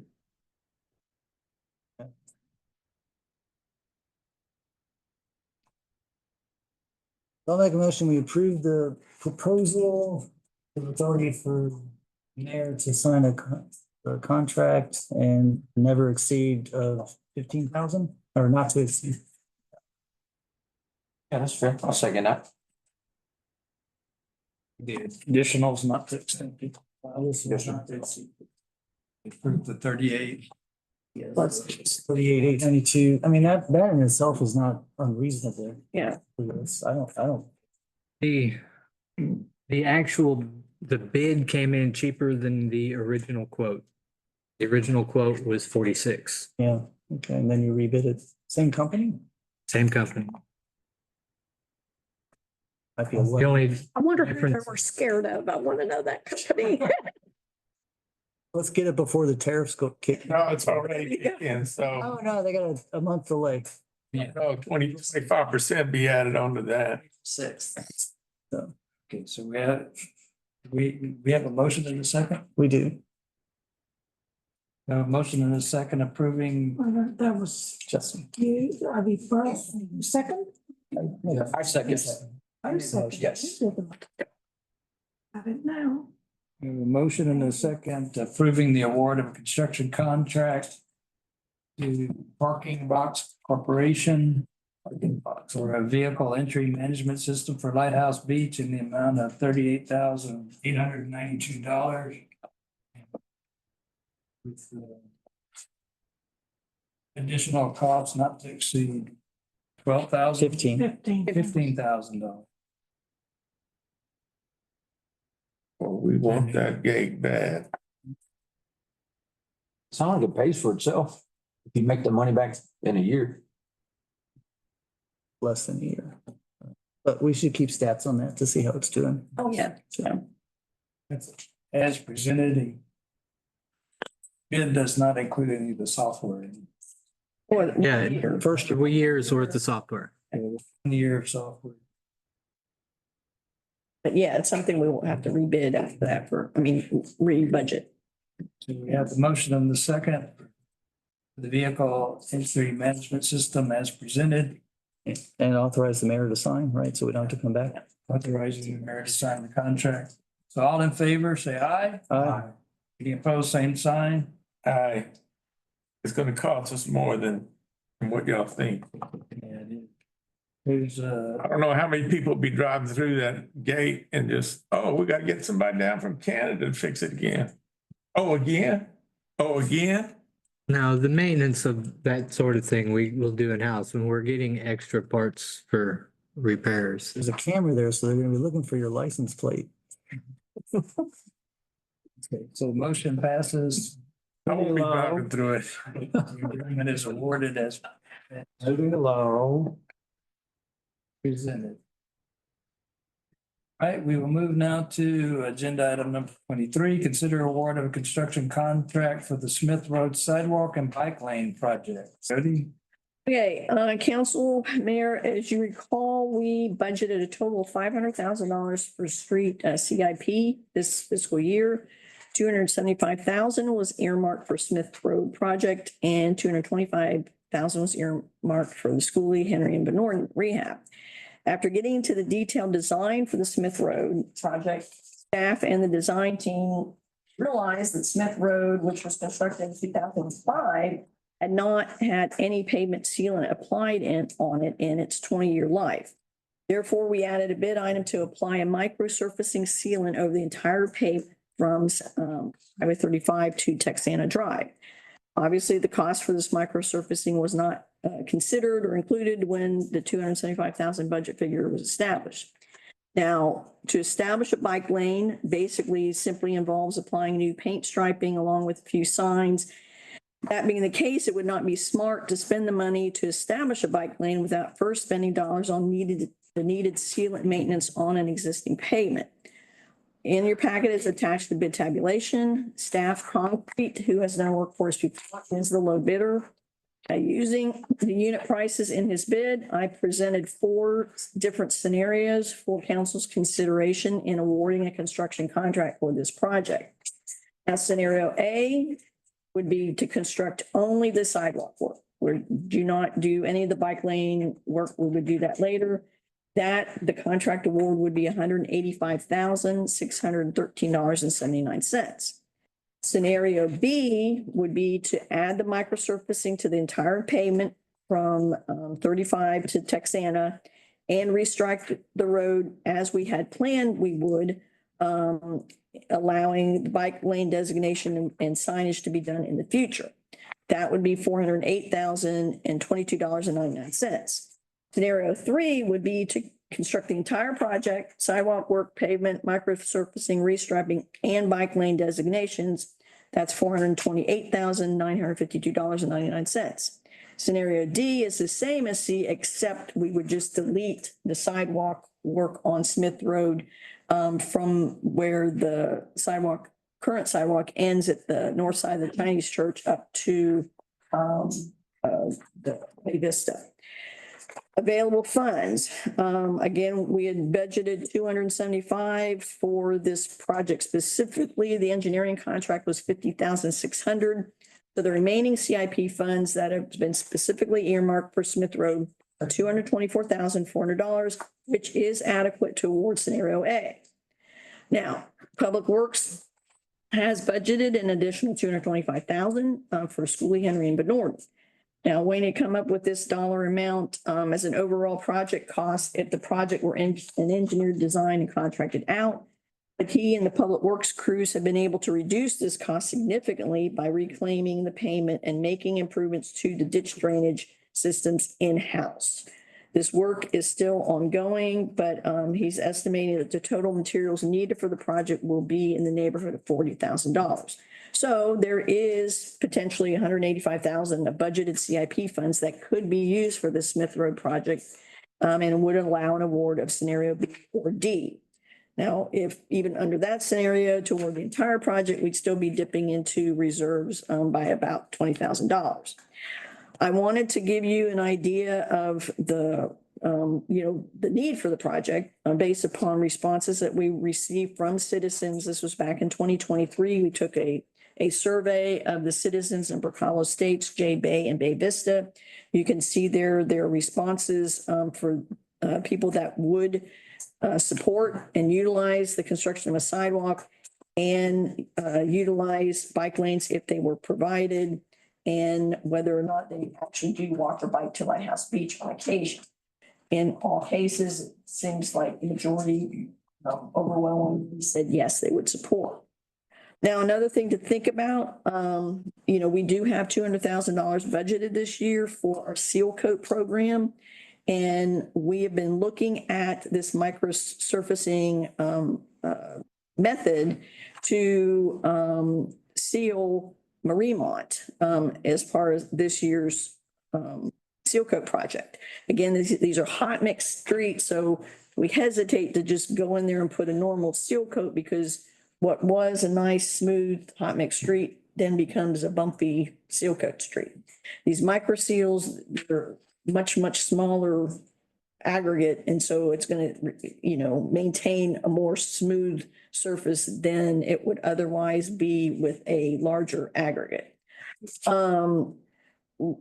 Using the unit prices that were provided in this bid, we're estimating that it's going to cost us about $275,000 to do the microsurfacing of all of Mariemont if we were to try to do all of it.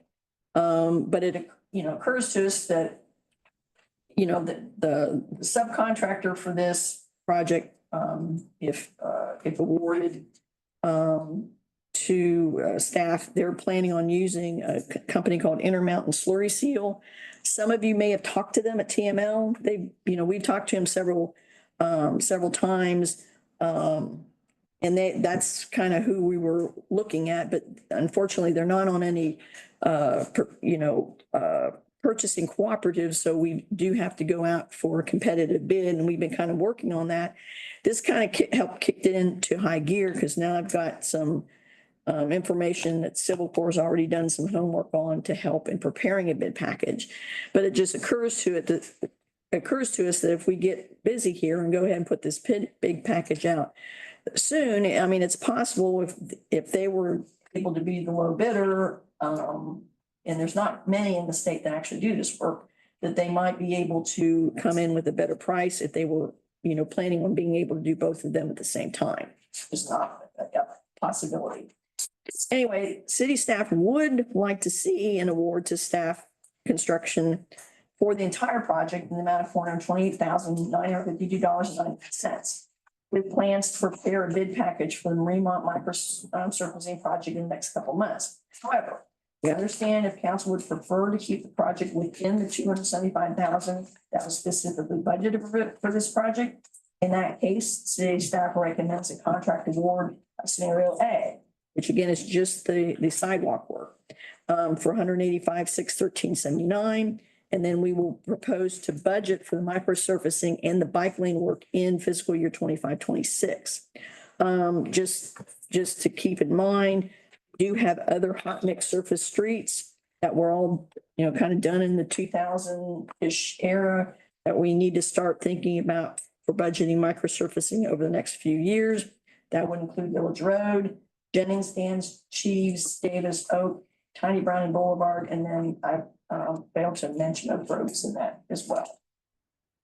Anyway, there's a recommendation from Civil Corps on there. Again, the same thing. However, council would prefer to award.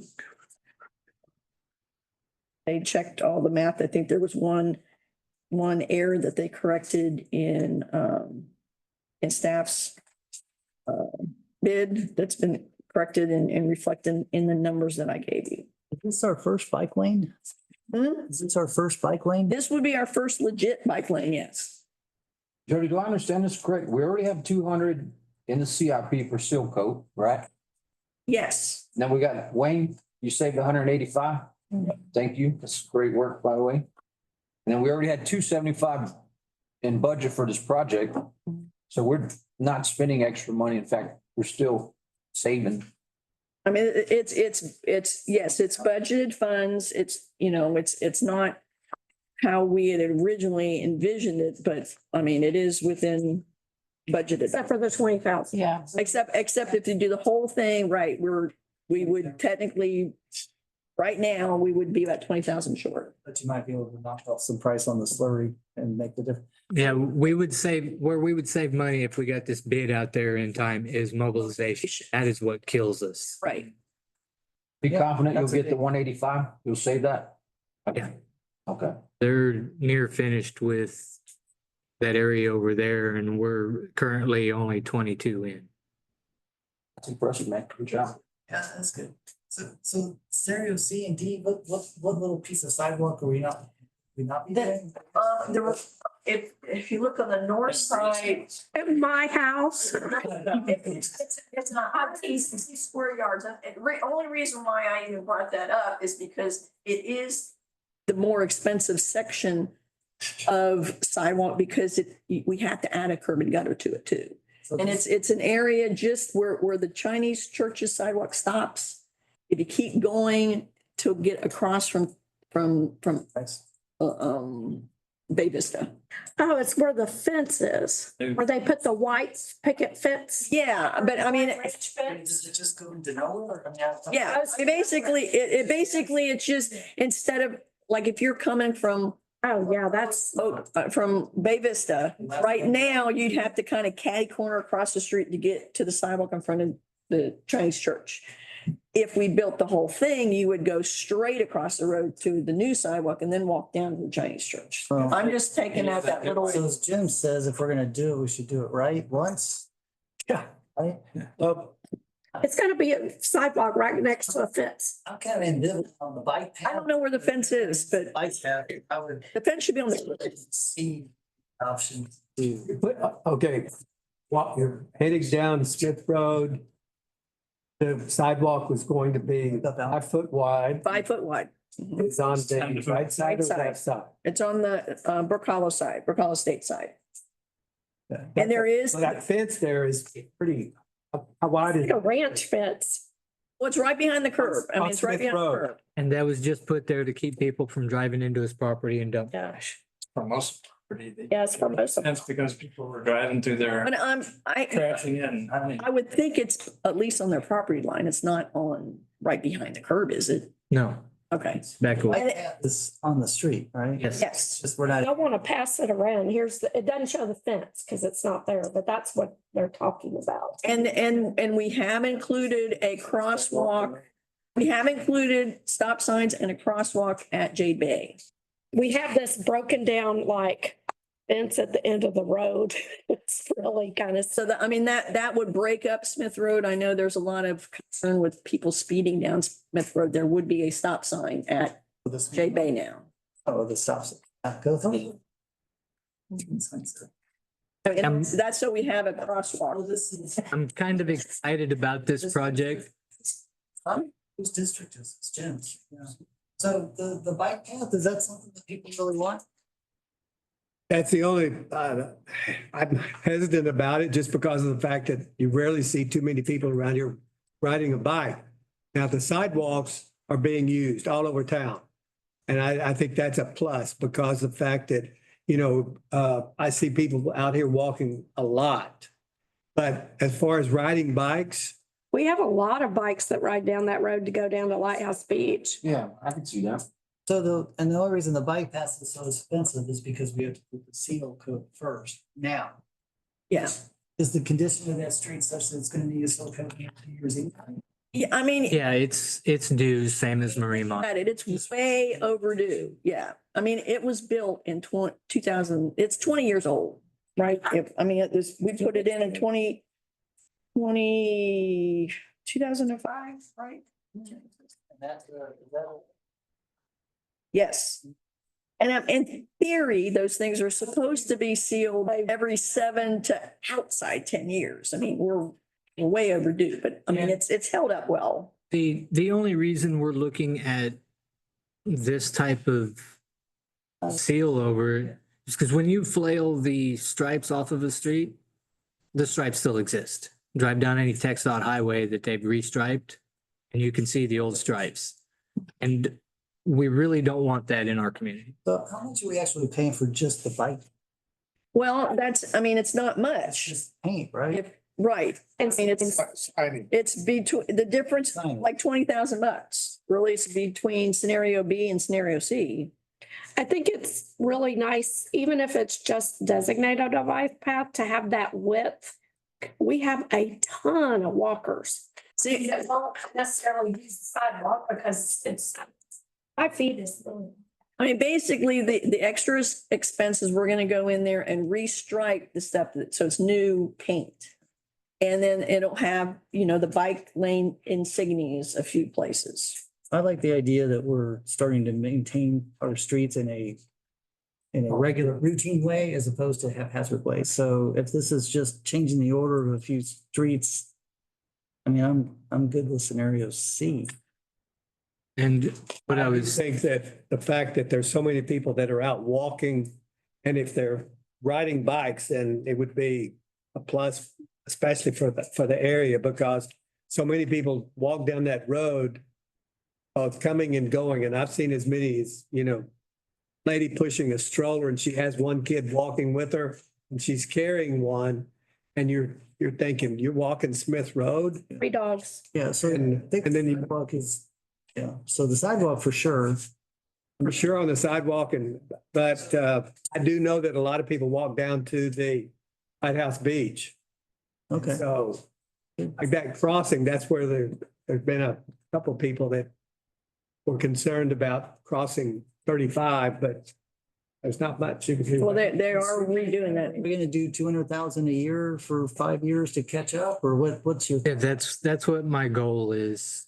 We've been doing 200, if not more. 150, that's, okay, well, it's gone up since. So one of the reasons I'm excited about this particular project is the micro, I'm gonna try it out. because we have a lot of hot mix streets Right. that are gonna need attention. And I hate driving through a neighborhood with nice hot mix streets and seeing black squiggly lines all over the place. Do you have to go fill the cracks first before? Yeah, we'll go in and seal the cracks, and then this will seal it over, and it'll be a beautiful new street again. No, it's Jim's district. Jim, did you want to make a motion for, I mean, I'm in favor of scenarios. So the sidewalks, who maintains, like the state, put in those beautiful sidewalks, but then there's grass growing all across them. These are I mean, Who maintains the sidewalks out there? Is I mean- it going to be a new city deal where we can come and edge and mow along the sidewalk? Which side is it going in on? it goes on the Brook Hollow side. Not on the Brook Hollow side. Even though that is a right of way, the homeowners do maintain that. They do. And they're responsible for maintaining. I mean, yeah, we have to. Like, there's no. If you're up against the curb, there won't be a green strip. Correct. Dirt strip. Is everybody good with scenario C? I like scenario C. I'm just, Jim, it's your area. It's your area, Jim. I'm willing to go with C. You want to make a motion? I will make the motion for C. Okay. Thank you. I'll second So we have a motion and a second, awarding the construction contract for Smith Road Sidewalk and Bike Lane Project to Staff Concrete Construction, which includes the bid base plus alternatives 1 and 2, and $128,952.99. Yeah. As presented, all in favor, say aye. Aye. Opposed, same sign. Unopposed, motion passes. it. Yeah, I think we appreciate the creativity and that, so. Good. Jody and I put a lot of work into this, so we thank you too. Okay. Mr. Jones didn't come after us. Agenda item number 24, consider adoption of Title IV non-discrimination plan. Jody, Yeah, Mayor Council, I'm gonna ask council to pass on this tonight until the April meeting, but if I can, I'd like to just give you a little bit of background, not take too much time. In your packet, I did include the letter that we got from TxDOT. Basically, last year, we take a survey, whether we were in compliance with other rules, regulations regarding Title VI, we were not. So we had 18 months to get into compliance. Katarina has been working really hard on this Title VI policy, working with TxDOT. We basically have it, and we thought we had it. We had to do some tweaking in light of some of the activity going on in Washington, where some of the executive orders that this relies on have been eliminated. And so we were looking at it again last week and today, and realized that we've still got to edit some of the verbiage in here in light of that. So we still have, as long as we adopt it in April, we're okay. I need this, obviously for text, but we will be ready to bid out our restore project probably in May. We have to have this for that, but as long as we have it in April, we're fine. So I think I'm asking this pass it. We'll do the extra tweaks. I will get this back out to you early. I encourage y'all to look at it. I know I've given you one in, I think, December that was very detailed. We cut it back significantly from that, but there's still some things referenced in here that I need to take out or reword. And so we're going to ask you to pass it until next month. Motion to pass. Second. Justin. Okay, motion to second to pass agenda item number 24. Take it. As amended, all in favor, say aye. I did. Opposed, same sign. That's okay. None opposed, motion passes. Item number 24 is passed. We will not need a closed session for this meeting. We need to get in all of our evaluations for the city manager, and we will review them at our next meeting. So with that, I think that's our agenda. 6 is moved. Motion to dismiss. Second to adjourn, all in favor, say aye. Aye. Opposed? None opposed, motion passes.